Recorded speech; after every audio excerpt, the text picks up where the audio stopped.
Gildan Media presents Your Coach in a Box, affordable, life-changing audio programs. A Field Philosopher's Guide to Fracking. How one Texas town stood up to big oil and gas. Written by Adam Briggle. Read by Stephen Menasche.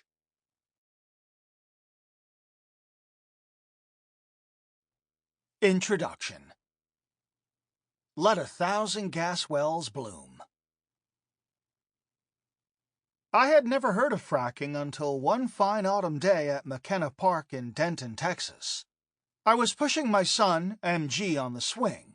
Just down the hill and across the street was Razor Ranch, marking the western edge of development. As MG went up in the air, I could see it stretch for nearly a mile toward the setting sun below his feet, a hard scrabble of dusty brush and rugged prairie grass.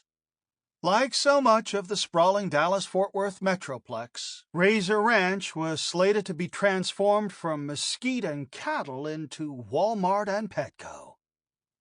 A young mother pushing her little boy in the swing next to us said, "They're going to drill 3 more gas wells there. Won't be long until they start fracking." She said it so matter-of-factly that I couldn't bring myself to ask what she was talking about. I just stood there staring. The only sound was the rhythmic squeaking of the chains on the swings as the kids went up and down. It was 2009, and we had just moved to Denton so that I could begin my new job as a philosophy professor at the University of North Texas, UNT. I didn't know it then, but that day at the park would set me on a quest to develop a philosophy of fracking. I started to educate myself and learned that there were nearly 15,000 gas wells on the Barnett Shale at that time.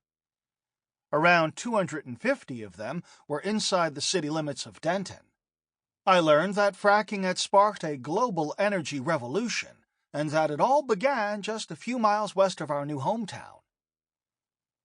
About a year later, with the release of the documentary Gasland and widespread drilling on the Marcellus Shale in Pennsylvania, fracking began to enter the collective consciousness of the nation, and urban drilling became the most contentious political issue in Denton and many other towns and cities atop shale plays.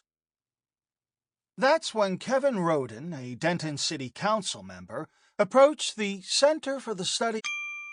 Sample complete. Ready to continue?